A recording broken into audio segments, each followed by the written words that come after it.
એક ડોસીમાં ગામની અંદર ઉંમર થઈ ગઈ છે, વાંકા વાંકા ચાલી રહ્યા છે, હાથની લાકડી, ઘણા લોકો વાંકા વળી જતા હોય એમ વાંકા વાંકા ચાલી રહ્યા છે, એક હાથમાં લાકડી છે, એક હાથમાં ફાનસ છે, પોતાના ઘર તરફ જઈ રહ્યા છે. એમાં 2-5 યુવાનો નીકળ્યા અને એને મજાક સૂજી. ખબર છે કે આની ઉંમરના હિસાબે જ આ વાંકા વળી ગયા છે, છતાંય શું પૂછે છે, બા શું ખોવાઈ ગયું છે, આ વાંકા વાંકા શું શોધી રહ્યા છો? અને ત્યારે ડોસીમાં બોલ્યા કે મારી જુવાની ખોવાઈ ગઈ છે બેટા, આ ક્યારે આ અંધારામાં ખોવાઈ ગઈ ને એ મને ખબર નથી, હું શોધી રહી છું. જીવન હૈ 4 દિન કા 2 દિન કી હૈ જુવાની. 2 દિવસની જુવાની છે, નામ જેવું છે જવાની, એટલે જવાની જ છે. It is not stable. જવાની છે પણ છતાંય. અને પછી જબ આએ ગા બુઢાપા થક જાય ચલતે ચલતે. બુઢાપો આવે ને એટલે પેલા આપણને ખબર પડે. ક્યાંથી ખબર પડે? માથાના બાલ સફેદ થાય, જો કે આપણે થવા જ ન દઈએ. પહેલા તો લોકો હેર સલૂન વાળાની પાસે જઈને પછી બધું કાળું કરાવતા, હવે તો ઘરે જ રાખે ને ફાટ ફાટ. આપણે ગુજરાતી લોકો જમવા બેસે ને બધું જમાઈ જાય. મોહનથાળ હોય, પૂરી હોય, પાપડ હોય, લાડુ હોય, ભજીયા હોય, બધું જ જમાઈ જાય. પછી છેલ્લે ભાત પીરસાય એટલે પછી છેલ્લે દાળ ભાત ખાઈ હાથ ધોઈને ઊભું થઈ જવાનું. ભાત આવી ગઈ એટલે સમજી જવાનું કે હવે હાથ ધોઈ નાખવાના. એમ જીવન રૂપી આ થાળીમાં જ્યારે ભાત પીરસાઈ જાય ને, સફેદ બાલ રૂપી સફેદ ભાત પીરસાઈ જાય પછી તો હાથ ધોઈને ઊભું થઈ જવાનું હોય. પછી વિષય વાસનાની આશા ન રાખવાની હોય. એ મને કોઈ પૂછતું નથી ને મારું કઈ ઘરમાં ચાલતું નથી ને મોટા ભાગે લોકો આમને આમ જ ગુજરી જાય. બોલો સારું છે નથી પૂછતું તો એટલી જિમ્મેદારીનો બોજ આપણા ખભા ઉપર ઓછો. પણ તોય મને કેમ પૂછતું નથી, બધું છોડો. છેલ્લે માણસ થાકી જાય છે. શું કામે?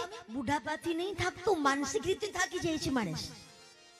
બુઢાપો તો એક જીવનની વાસ્તવિકતા છે. આજથી 10 વર્ષ પહેલાના તમારા બધાના ફોટા જુઓ અને અત્યારે જુઓ. મારા ગુરુજીની ભાષામાં એમ કહેવાય કે બધા થોબડાઈ ગયા. કોઈ આમ વધ્યું ને કોઈ બરાબર બધી રીતે, કોઈ આમ વધ્યું ને કોઈ આગળ ને પાછળ ને સાઈડમાં બધી જગ્યાએ તમે જુઓ. હા, એમાંય કોરોના પછી તો કઈ ખબર જ નથી. હા, એવા બધા. હું તો એમ કહું ક્યારેક ક્યારેક છે ને મંદિરમાં ભલે રોજ જતા હોય, મંદિરમાં ભલે રોજ જાઓ, પણ ક્યારેક ક્યારેક સ્મશાનમાં જવું અને કોઈ ન હોય ને તો માપીએ લેવું. આવી જાશું કે કેમ? કારણ કે પેલા લોકો આમ વધતા હતા, હવે આપણે આમાં આડા જ વધીએ છીએ.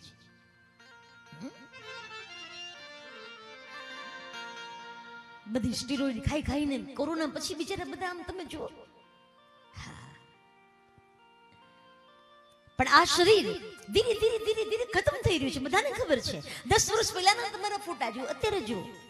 એ જૂનું તો થયું રે દેવળ, જૂનું તો થયું મારો હંસલો નાનો ને દેવળ, જૂનું તો થયું એ મારો એ હંસલો નાનો ને દેવળ, જૂનું તો થયું.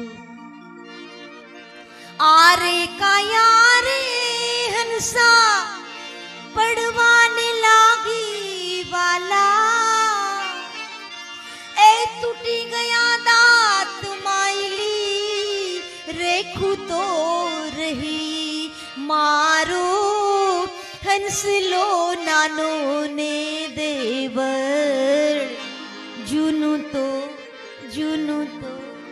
એ જૂનું તો થયું.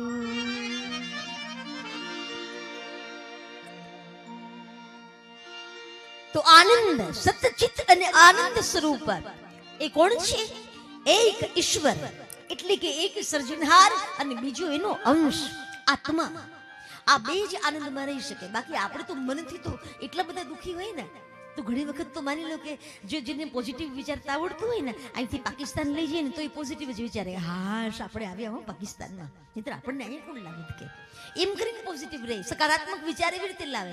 અને આપણને કદાચ કોઈ અમારે કૈલાસ માનસરોવર ગયા હોય ને, અમારા બેન છે અમારી જોડે આવ્યા હતા કૈલાસ માનસરોવર, પૂછ્યું છે મેં કૈલાસ માનસરોવરમાં 5 કથા કરેલી, 5 કથા મેં માનસરોવરના કિનારે કરેલી. હા, તો અમુક તો માનસરોવર લઈ ગયા ને ત્યાંય ભૂલો કાઢે, ભગવાને અહીંયા ન હોય ને તો તારો જન્મ નહોતો ને તો તને પૂછીને બેસે તે બોલો. અમુક તો જેને પોઝિટિવલી વિચારવું છે ને એ હંમેશાને માટે નબળું હોય ને, જો હંમેશા બધાની ખૂબીઓ જુઓ, ખામીઓ નહીં. તમે ખામી જોશો તો તમને કશું નહીં મળે, ખૂબીઓ જુઓ, એનામાં કેટલી ખૂબીઓ છે, એને કેવું સરસ કામ કર્યું છે, કોઈકના કામને બિરદાવો તો ખરા. ખુદ જીએ સબકો જીના સિખાએ, अपनी खुशियां चलो बांट आए. ખુશીઓને વહેંચતા શીખો.